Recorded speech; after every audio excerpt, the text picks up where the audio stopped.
I'm the founder and the CEO of Delenta. With me, I have Sachin Sharma, social media influencer. He's a very successful business coach. So Sachin, over to you. One guy even said, hey, I heard that you're the social media guy. Can you teach me how to do this stuff? I didn't even know what he was talking about. I didn't know that that's how people saw me back then. So I helped him for free, and he started telling a bunch of other people. And my coach at the time said to me, I said, I don't want to coach these coaches. He said, why not? And I said, it just feels a bit weird. He said, Sachin, do they need your help? I said, yeah. He said, can you help them? I said, yeah. He said, so what the hell's your problem, man? I was like, ooh, that's a good point. Okay, fine.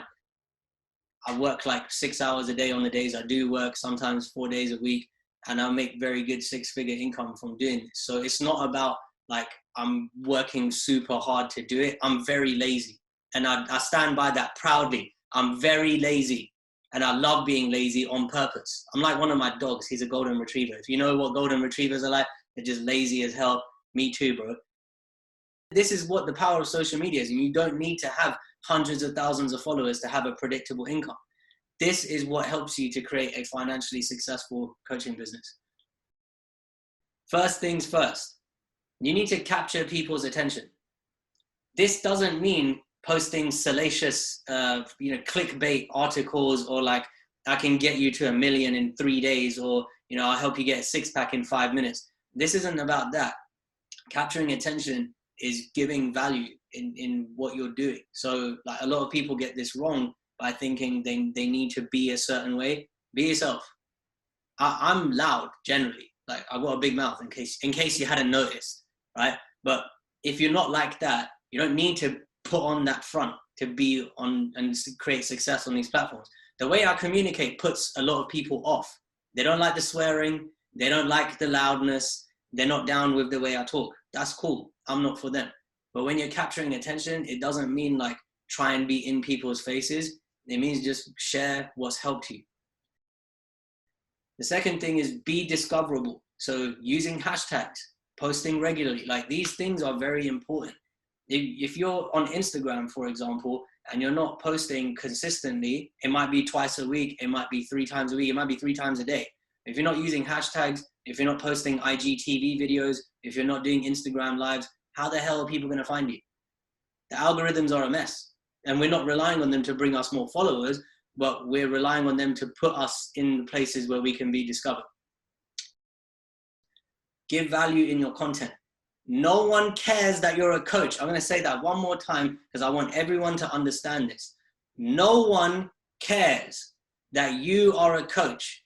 Stop telling people, because everyone and their dog is a coach these days. Everyone. How are you going to separate yourself from the rest? This is what it means to have a competition-proof business. If you ask my followers on any platform, what does Sachin do? They'll be like, don't know.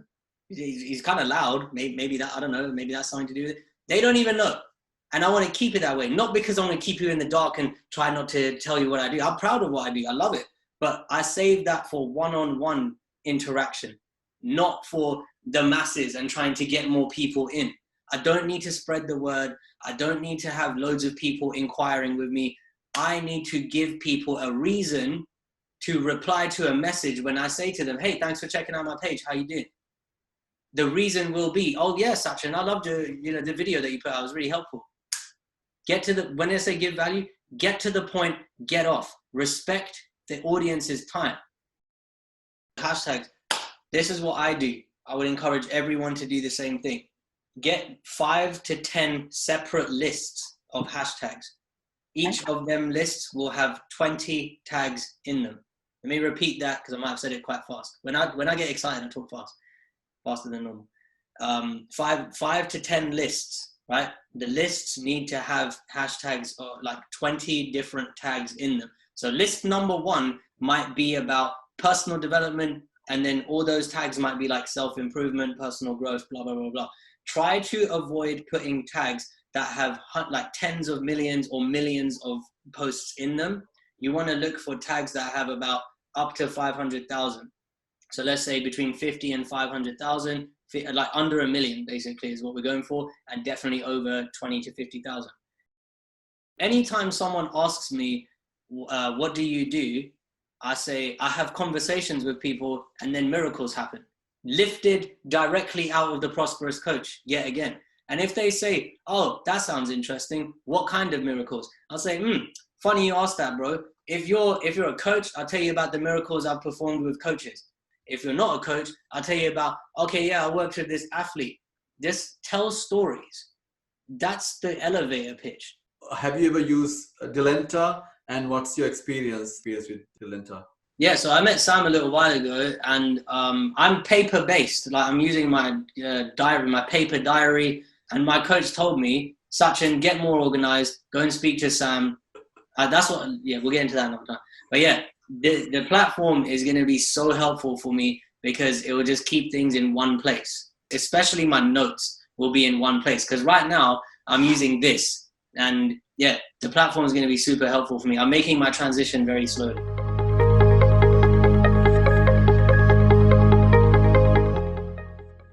Collaborate with people that aren't coaches. It's so important.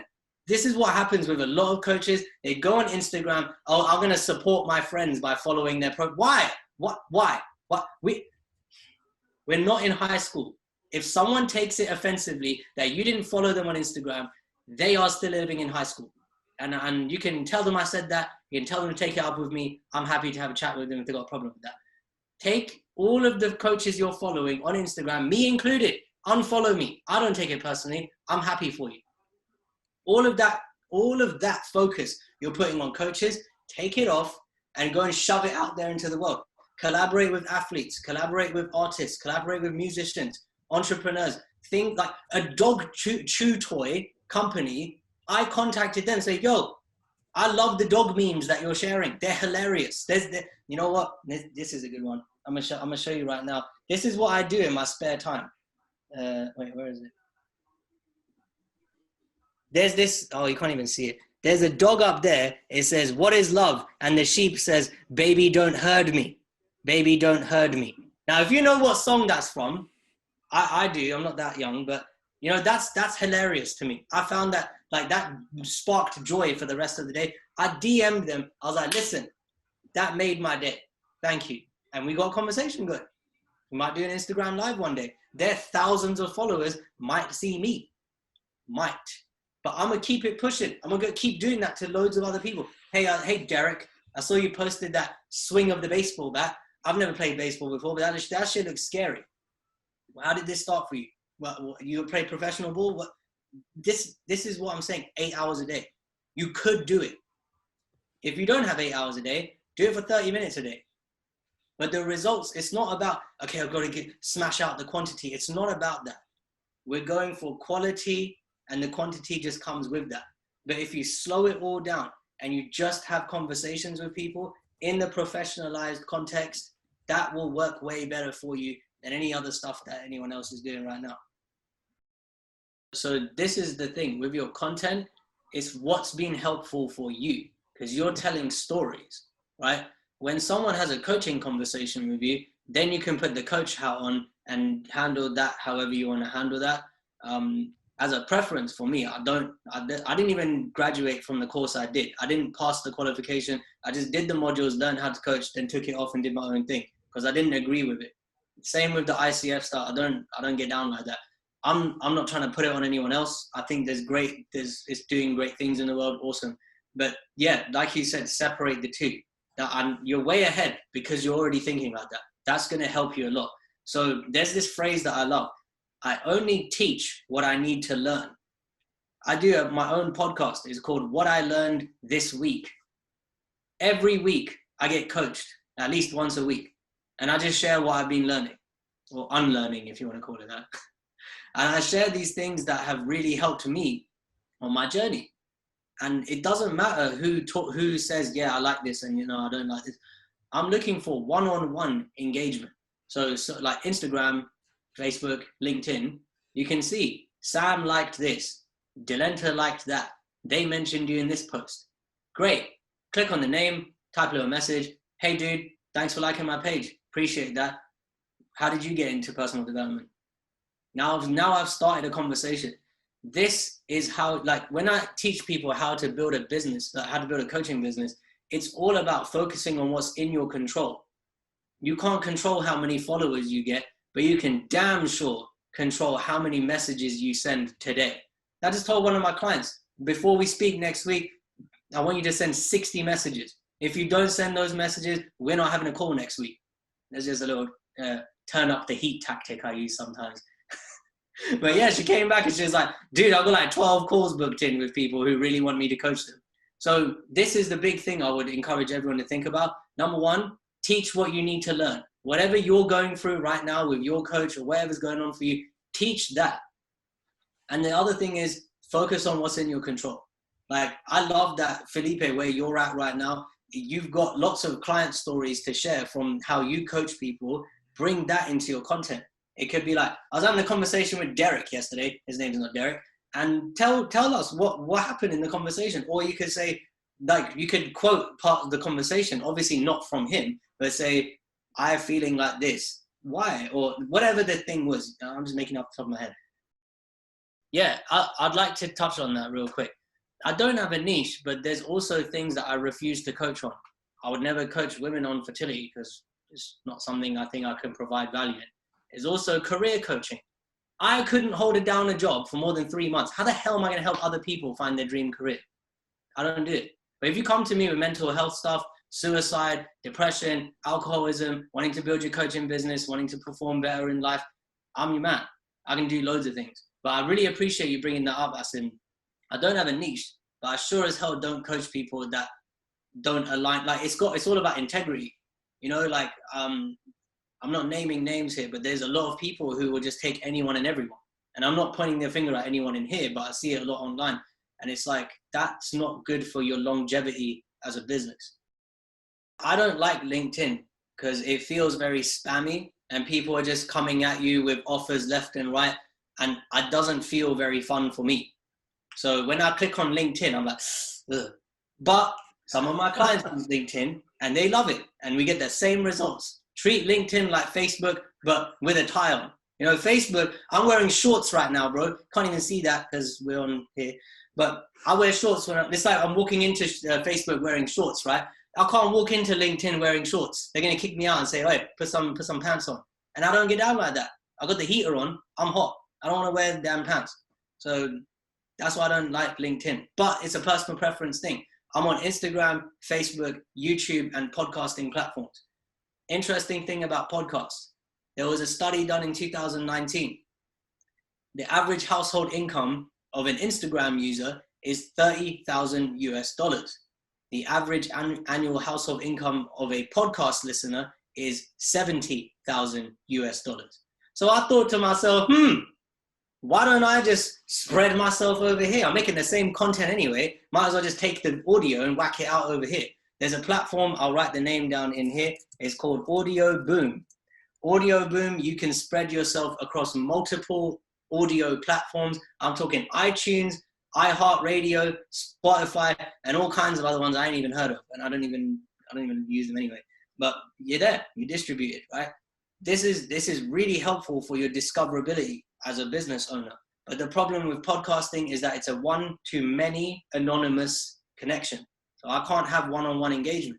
That's why in a podcast episode, I might say, tell me what you got from listening to this. Send me a message on Instagram. I'd love to hear from you. So it's like you're building a content ecosystem. If you're just starting out, start with one platform. One. Start with that and give yourself permission to be a beginner. Like, dude, something I forgot to mention is when I started making YouTube videos, this is a funny story. I showed my brother the first like the video that I was going to put out. I've been practicing for a while and he goes, do you want some honest feedback? And you know, whenever someone says that, you know, it's going to be brutal, man. It's going to be horrible. He said to me, do you want some honest feedback? I was like, yeah, you know what? Go for it. And he goes, yeah, you look like, you know, them hostage videos where they're pointing the gun at the guy and he's reading off the ransom note. If you don't come in 3 days, they're going to kill me. That's how you look. And I thought, shit, I need to practice. So I made 300 videos, but you don't need to do that. I was coming off a 3-year self-imposed isolation from society where I sorted out my mental health. So I forgot how to talk to people. You guys are way ahead. You're already talking to people, I'm assuming. So you don't need to like go all gung-ho like I did. Just put your phone in front of your laptop or something, record yourself for like half an hour just talking, or 10 minutes talking about something. You don't have to post it. Just do that regularly. Ask Sam. I prefer voice messages. That's like literally, I'm a millennial. Apparently we're lazy. You know, I told you about my love of laziness. It's so much nicer to just press a button, flick it up and just talk into it and then press it and I'm done. So I'm about voice messages all day long. If any of you guys contact me, you're most likely going to get a voice message from me. The other thing is, yeah, like tell your story, because the more personal, the more universal. It's like if I tell you, oh yeah, I went through all of this stuff with drugs. Like some of you might never have taken drugs in your life. But if I say to you how I felt ashamed of myself, felt embarrassed, bringing shame on my family and all this other BS, I'm sure you can relate to that in some way. Like, oh yeah, I've done stuff I'm not proud of. I dropped a cupcake on the floor when I was 11. Oh my God. Like, there you go. You know, like telling stories is how we, like, there's this saying, people buy stories, not services, and people, not products. So they're buying you, but not you. It's like how they relate to you. And also like, if you've got a tremendous story to tell, like I do, I've got plenty of them. I've lived the movie, man. Like I wasn't always like this. I was a mess for a long time.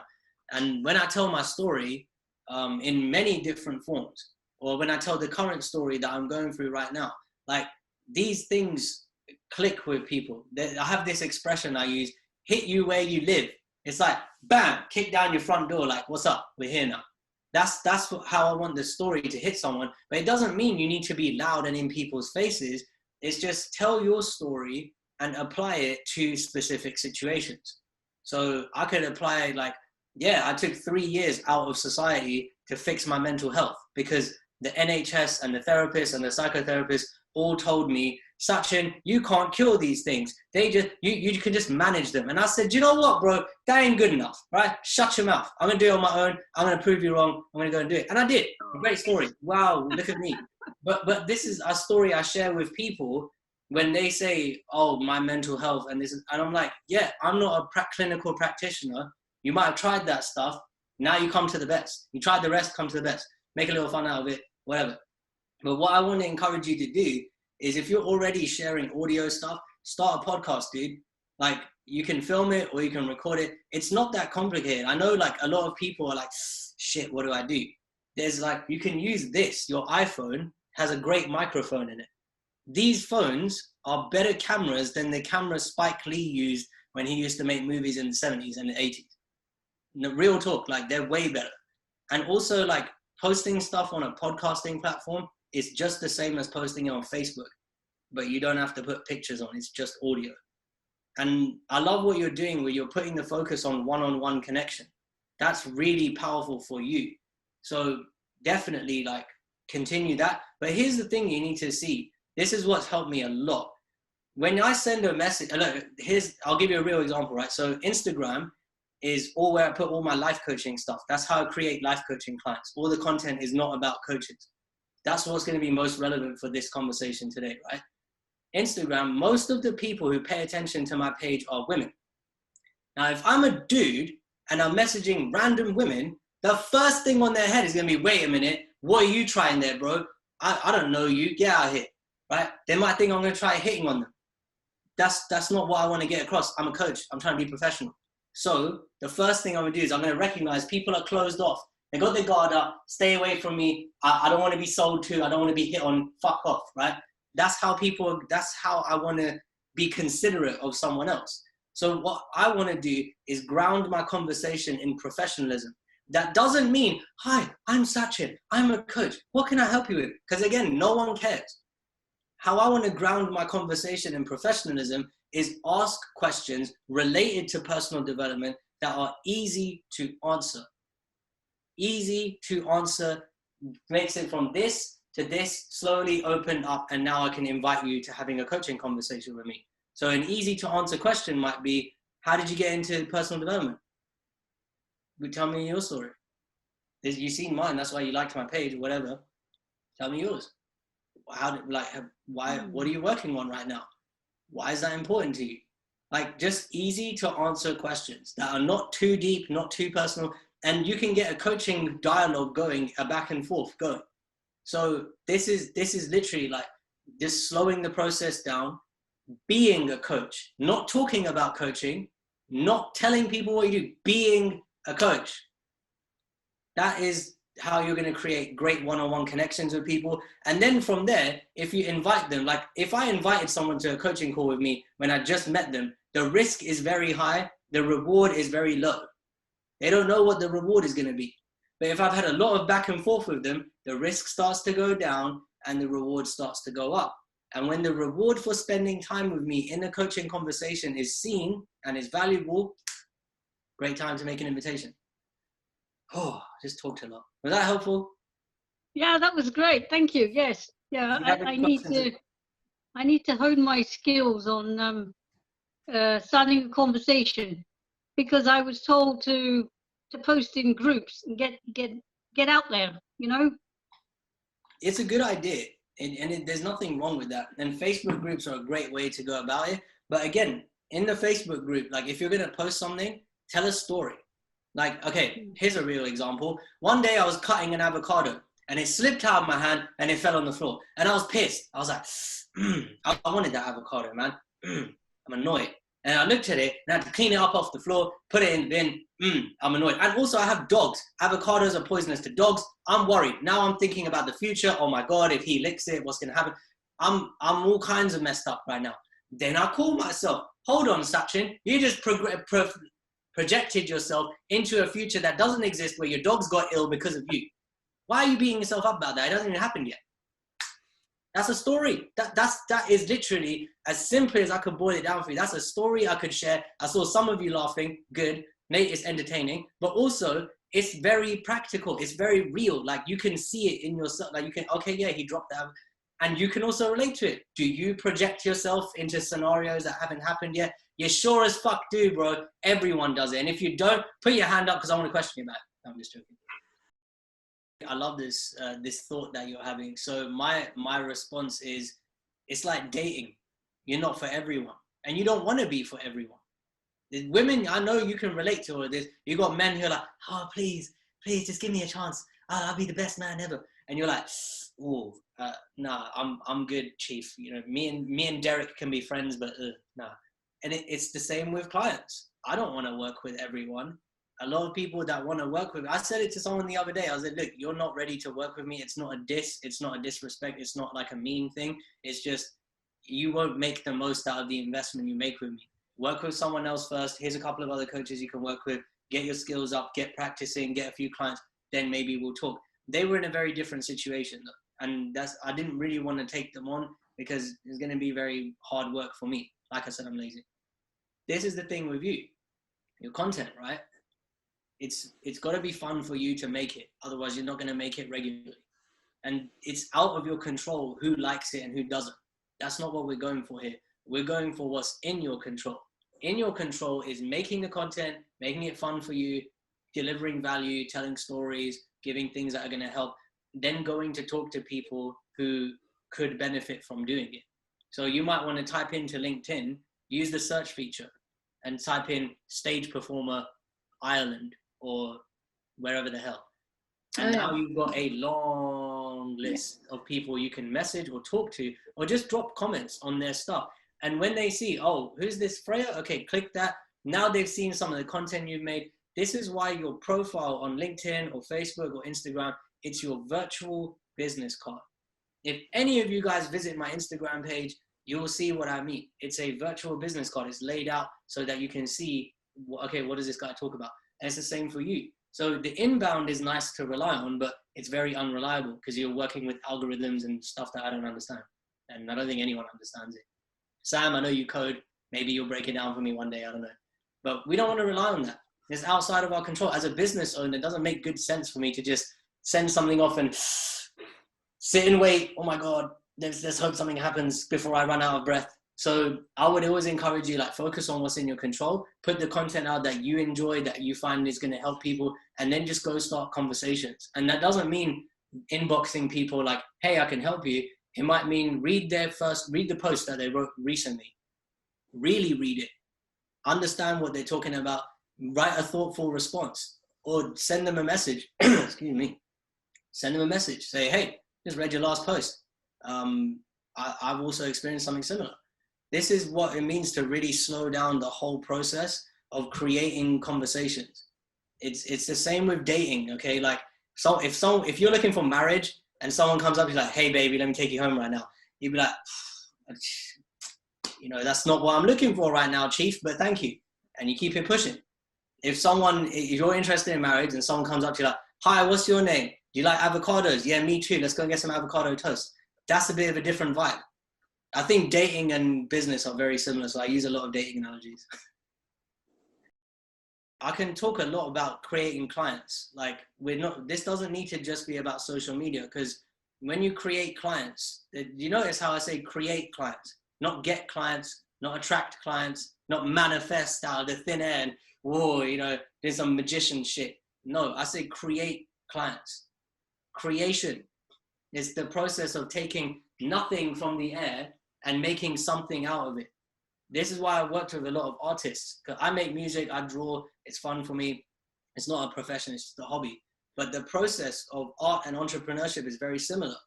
You're starting with nothing, the blank page, the blank screen, and you're creating something. And there's nothing more nerve-wracking for artists or like people who write. There's this thing called writer's block, but there's no such thing. There's just insecurity. You're looking at the page and you're like, what are you talking about, bro? No one's read it yet. And this is what stops a lot of coaches. I have built a 6-figure coaching business for myself. I don't brag about it. You don't see me shouting about it online because I don't want to be that guy. But I'm giving you context where I'm coming from. I have a very good income. I've helped my other clients build the same thing. I help people transition out of their 9-to-5s into coaching full-time. If you want to build a salary, predictable income, make very good, healthy money from this, the per hour and the per session, it's not going to help you do that. Now, I'm not saying that it's impossible. I just didn't choose to do it for myself, because when I was doing it, I was making 1,500 quid a month, working 12 to 18 hours a day. Silly. And I'm not saying that you're going to be limited to that if you're doing that. I was just going to give you an alternative way of looking at this. If you're thinking about charging by the hour or by the session, what does that suggest about the commitment of the client? It's basically zero commitment there. You're not calling out their highest levels of commitment, and that's not bringing out your highest levels of service. If you slowed it all down and you weren't interested in the short term, you would have long-term paying clients who stay with you for time and create epic transformational results. This is not a personal attack on anyone here. I'm not doubting your coaching ability, none of that. Just saying as a business and service to your clients. See, often what I see is people who they've invested in their development, their professional development, and they want to see a quick return. Okay, I'm going to start charging by the hour. I just need to get something. I'm just going to start charging by the session. I just want to make something. Why? 100 quid is nice. You can pay for a dinner. You might buy your groceries. What else is it going to do for you? This is what I refer to in my book as money that matters. Not money is the only thing that matters. Money that matters. £5 is not money that matters. £500, not really money that matters. Yeah, you might be able to pay one of your bills. All right, but it's coming back around next month. 5 grand is money that matters. 500 grand is money that matters. And this is what I want to ground the context of this part of our discussion in. What are you building towards? Are you building a salary or are you building pocket money? And again, it's not a diss. I'm not trying to be a dick and be mean to anyone who's thinking about doing this. I'm really not coming from that place. I just want to help you avoid the mistakes I've made and other clients I've had have made. This isn't about me forcing you to do something. But like you said, Ainab, like, people walk with you for a long time, right? If you had a minimum time that you work with people on, work with people for, they are going to get a really different experience with you because they are committing. A lot of coaches will say to me, oh, but Sachin, what if they don't want to? Well, maybe they're not for you. But if you're okay with leaving money on the table, small amounts of money on the table, big amounts of money on the table, you're going to create way more money in the future. And I will explain to people, hey man, this is a 6-month minimum. So for me personally, I can, let's say like I want to create, let's say I want to create 100 grand in the next 3 months, right? That means I could have 10 clients that pay me 10K. I could have okay, my maths is terrible. 50 clients that pay me 2. Like, I want to work backwards from the goal. Mm-hmm. I want to work backwards from where I want to get to and base my packages on that number. So if you want 50 grand to live your lifestyle, then you base your packages on that. If you want 150, 250, wherever your thing is. I wouldn't encourage everyone, like a lot of my clients who are in jobs right now, if they say to me, yeah, I want to create 100K this year, I'll slow them down a little bit. I'll say, well, let's create the first 10K. Then let's get to 20, then 50. And the easiest part is raising your fees. So I think that the thing for you now is just look at, okay, what number do I want each year, and base your packages off that. You might realize, yeah, I don't need to charge that much. I actually just want 10 clients who pay me, or I want to make 40K this year. Now you've got a lot of flexibility. There's so much to play around with there. And if you've got clients that aren't leaving you, you can say, yeah, I'm changing the way I work. It's not for everyone, but you might not want to carry on. That's okay. So this is just something I want you to consider. Now, when it comes to the group coaching, I follow the traditional model of the prosperous coach. I have conversations and then make a proposal. The decision is, shall I continue working with Sachin? Never shall I start. Mm-hmm. So I want the same thing for my group coaching. Now, you're saying you're covering a lot of the same stuff with people. My group coaching program is not technical, as in it's not like some fancy software I'm using. I use Facebook groups, private group, invite people to join that group. We have calls on a whatever basis we decide. And let's say the first 8 weeks is going to be training. So if it's with coaches, I'll do 8 weeks every single week of training. And then for the rest of the year, or whatever the time frame we have left, is going to be coaching on whatever basis I've decided. So all the videos are there in the Facebook group. I record all of our calls. I put them in the Facebook group. No one else can see it. It's just for us private. And this is really good for your recurring income, right? If you have a group program that's 12 months and let's say it's 10K, people can pay on a monthly basis if you choose to do that. It's good for your cash flow as a business. But also when it comes to group coaching, it's really similar to one-on-one. It's basically one-on-one. Like right here, what I've done today, I just wanted to ask a bunch of you questions and have a one-on-one interaction with you. I wanted to treat this like a workshop, not a webinar. I want to treat this like a group coaching session, not a promotional webinar, because I don't do that stuff. Just give the experience of what you can get from me, and that's it. And it's really similar for you. So there's a couple of questions that answered. The other one that I wanted to look at is, where are you going to find these people? Well, if none of your clients are leaving you, the great thing is you can put your fees up and say, hey, look, it's this month. Let's say for argument's sake, it's 20K to work with me one-on-one for the year. Or you can join my group coaching program and it's 5 for the year. I'm taking on 5 people. And there you go. Like a lot of your clients will transition from there. So there's a bunch of different things, but also in this webinar, we've covered like how you can use social media, starting a podcast, things like that. Like they will definitely, they'll definitely help.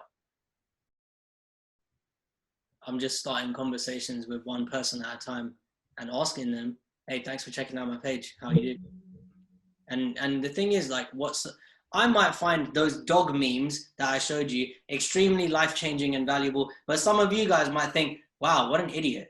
Like that does nothing for me. It's all subjective. And I get comments all the time on my Instagram from people who don't like what I say. I've got a big mouth, bro. I don't think before I talk. So I get into a lot of trouble, but I don't believe it's trouble because it's kind of funny to me.